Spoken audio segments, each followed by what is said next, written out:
अस्सलाम वालेकुम। मेरा नाम अब्दुल्ला है और आज हम कैम्ब्रिज एस लेवल मैथमेटिक्स की बुक प्रोबेबिलिटी एंड स्टैटिस्टिक्स 1 की एक्सरसाइज 2B के साथ हैं आपके साथ।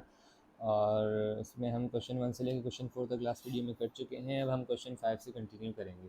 ठीक है, तो ये क्या कह रहे हैं, the wind speeds x miles per hour were measured at a coastal location at mid day on 40 consecutive days and are presented in the following table.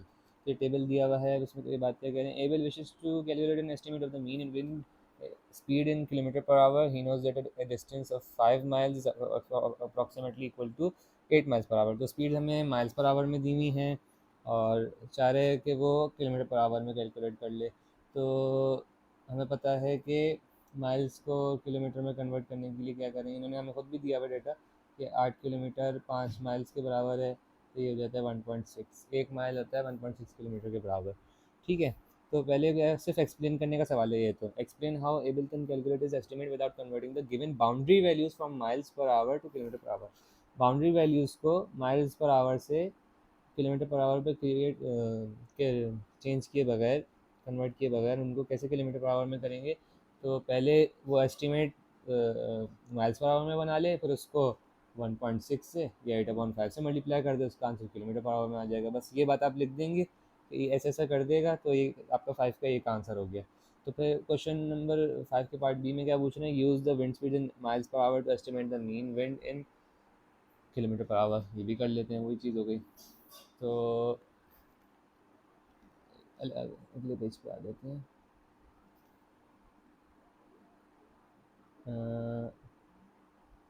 Mean in kilometre per hour is equals to mean in miles per hour MPH multiplied by 1.6। तो अब mean in miles per hour क्या होगा, ये निकाल लेते हैं। हमें पता है कि जो पहले हम वापस यहाँ आ जाते हैं, हमें पता है कि मीन निकालने के लिए हमें इन सब की मिड वैल्यूज़ लेनी पड़ेंगी। यहाँ पे 16, यहाँ पे 18.5, यहाँ पे 22 और यहाँ पे 24.5। ठीक है, और उनकी फ्रीक्वेंसीज से मल्टीप्लाई करेंगे और divide by total number of frequencies कर देंगे, तो हमारा इसका मीन आ जाएगा, तो माइल्स पर आवर वाला। हम हाइड करते हैं। ठीक है, तो ये निकल रहा है, पहले का मीन है 16 into 9 plus 18.5 into 13 plus 22 into 14 plus 24.5 into 4 40। ठीक है, अभी इस सब को मल्टीप्लाइड बाय 1.6 करना पड़ेगा, लेकिन 1.6 से मल्टीप्लाई करना है, तो उसका आंसर आ जाएगा हमारे पास 31.62। ये आ गया हमारा आंसर। ठीक है जनाब, अब आ जाते हैं वापस अगले क्वेश्चन की तरफ। अगले क्वेश्चन में क्या पूछ रहे हैं, given that 15 values of x are such that sum of 3x minus 2 is equals to 528, find x mean and find the value of b such that sum of 0.5x minus b is equals to 138। ये भी देख लेते हैं, थोड़ा सा complicated सवाल है लेकिन हो सकता है, ज़रा एक मिनट देख लूँ। ठीक है, तो आइए अब इसे करते हैं। पहले हम गिवन वैल्यूज़ लिख लेते हैं, हमें क्या क्या गिवन है। हमें गिवन है, सॉरी, हमें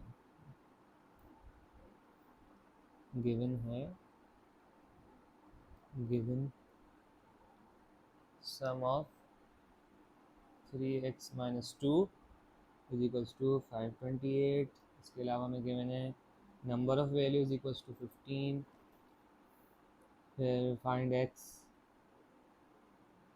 and b such that sum of 0.5x minus b equals 138। ठीक है, ये हमें गिवन है। और इसके आगे हम सॉल्व करते हैं। पहले हम पहली वाली इक्वेशन को उठा लेते हैं और उसके ब्रैकेट्स को एक्सपैंड कर देते हैं।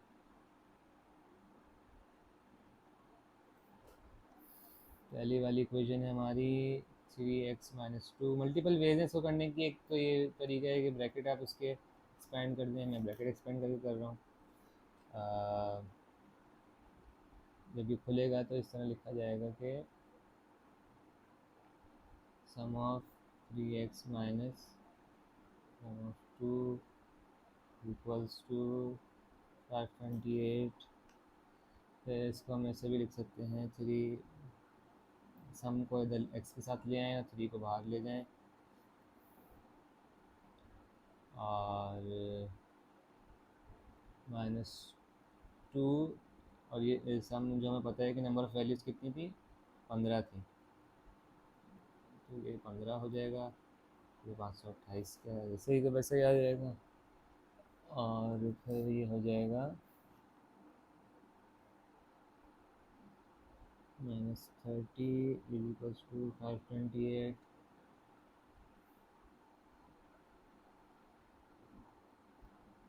Equals to 558। हम 30 को उधर ले गए, प्लस हो गया उधर जाके। इसके बाद sum of x is equals to 558 upon 3 इधर आ गया। Sum of x is equals to 186। तो अब x का मीन निकल आएगा। x का मीन हमारे पार्ट पे एक आंसर आ जाएगा। इस x का मीन हो गया sum of x upon number of values is equals to 186 upon 15 is equals to 12.4। ये हमारा सम ऑफ x आ गया, तो मीन ऑफ x आ गया। अब हम दूसरी इक्वेशन को उठा लेते हैं। दूसरी इक्वेशन को भी एक्सपेंड कर लेते हैं, इससे हमारा b आ जाएगा। दूसरी इक्वेशन क्या है हमारी, ये वाली। ठीक है, शुरू करते हैं। 0.5x minus b is equals to, sorry ध्यान में करते हैं 0.5 पहले इसी तरह लिख देते हैं जिस तरह से हमने पहले लिखा था, minus sum of b equals 138 2.5 sum of x minus कितनी वैल्यूज़ थी, 15 वैल्यूज़ थी, तो 15b 15 into B equals to 138। ठीक है, अब 0.5। अब हमें सम ऑफ x तो पता है, जो हमने ऊपर निकाल लिया 186। सम ऑफ x हमने निकाला था 186, तो हम यहाँ पे 0.5 इंटू 186 माइनस 15b इक्वल्स 138 इस तरफ आ जाएं। क्या बन जाएगा, ये बन जाएगा 93 माइनस 15b इक्वल्स 138। फिर ये हो जाएगा 93 भी उधर चले जाएगा, minus 15b equals 138 minus 93 minus 15b equals 45। तो अब -15 को उधर ले जाएंगे, b की वैल्यू आ जाएगी, b equals to 15 upon minus 45 upon minus 15, b equals to -3। ये b की वैल्यू आ गई। इस तरह से हमारा आंसर कंप्लीट हो गया। पहले हमने मीन ऑफ x की वैल्यू निकाली, फिर हमने b की वैल्यू निकाली। इस तरह से हमारा जवाब कंप्लीट हो गया। क्वेश्चन 7 भी क्वेश्चन 6 से ज़्यादातर सिमिलर है, बस थोड़ा सा इसका प्रोसेस लेंदी है। तो आइए हम इसकी गिवन वैल्यूज़ वहाँ नोट करते हैं और उसको स्टार्ट करते हैं। हमें क्या गिवन है क्वेश्चन 7 के अंदर, ये नोट डाउन कर लेते हैं एक दफ़ा। A X minus B equals 400 और B X minus A equals 545। Mean of X is equals to 6.25, n is equals to 20. Find a and b। ठीक है, तो आइए शुरू करते हैं। पहले तो हम पहले फार्मूला को उठा लेते हैं, उसको थोड़ा छेड़छाड़ शुरू करते हैं। ए एक्स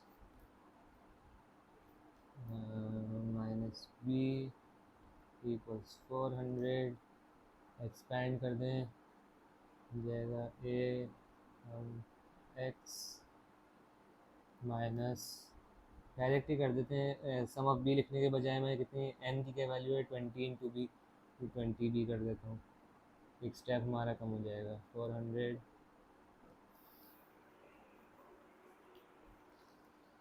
ठीक है, तो अब हमें पता है कि x का जो मीन है वी नो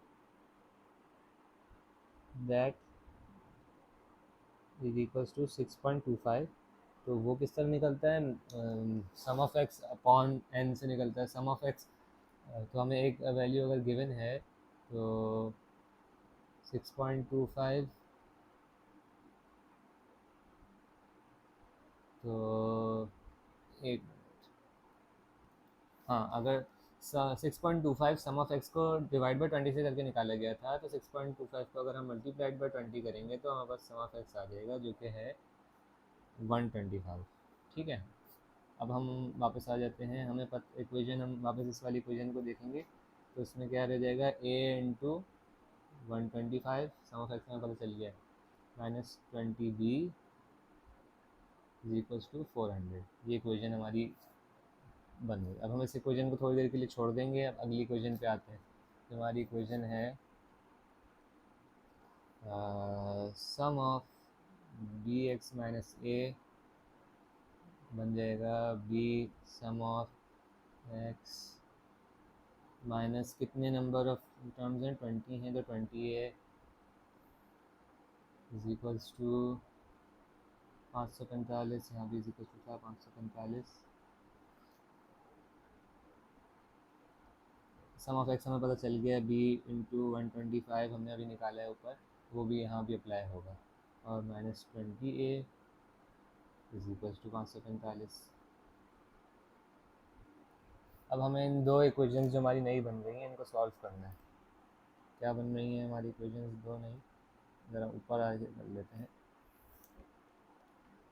इक्वेशन 1 है 125a minus 20b is equals to 400, फिर इक्वेशन 2 है 125b minus 20a is equals to 545।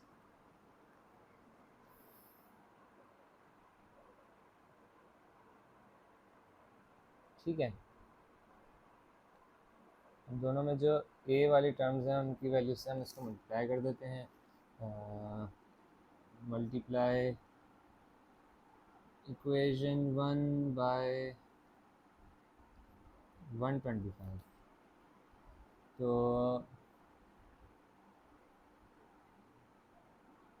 125 into 125a minus 125 into 20b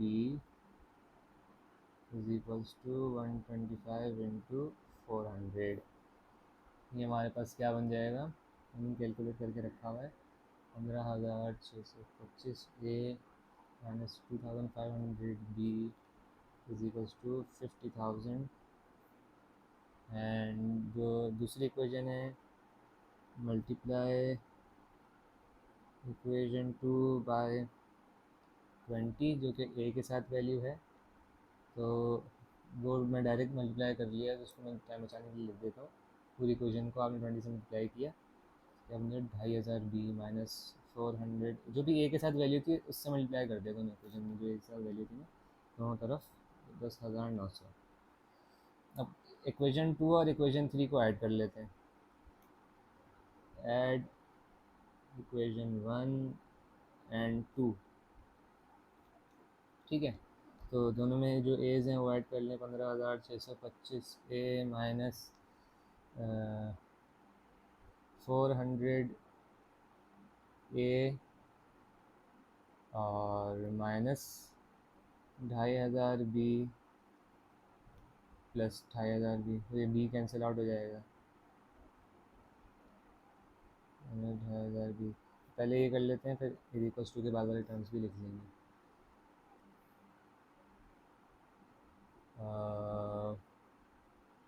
is equals to के बाद वाली जो टर्म्स हैं वो यहाँ नीचे लिखनी पड़ेंगी हमें। 50,000 प्लस 10,900, तो हमारे पास ये बन जाएंगी 15,625। 15,625 माइनस 400, एक कॉमन निकाल लिया, 60,900। उसके बाद 15,225 ए इज इक्वल्स टू 60,900। थोड़ा सा ख्याल रखना होगा यहाँ पे, थोड़ा सी गलती से सवाल गलत ना हो जाए। अब ए की वैल्यू निकल आएगी 60,900 डिवाइड बाई 15,225 से। ए इज इक्वल्स टू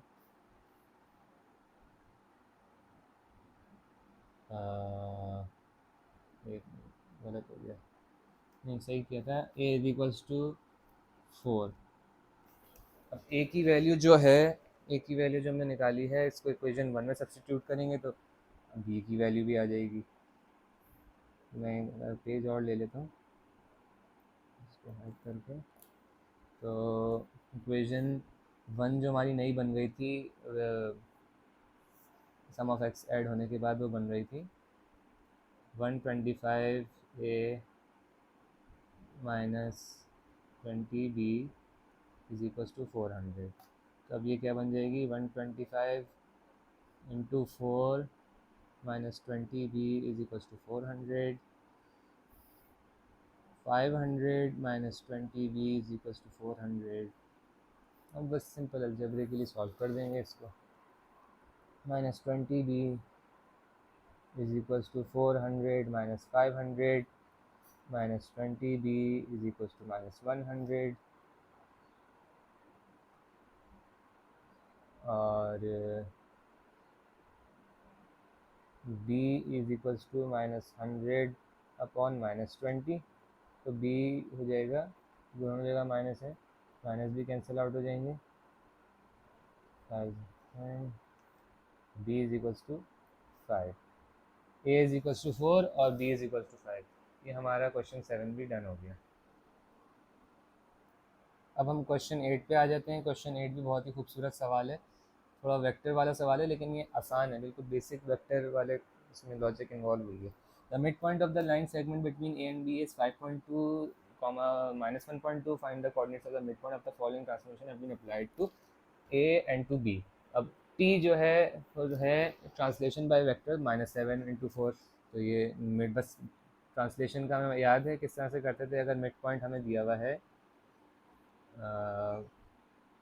5.2 और -1.2, तो इसको ट्रांसलेट करने के लिए हमें इसमें ये नया जो इन्होंने दिया है ये ऐड करना पड़ेगा।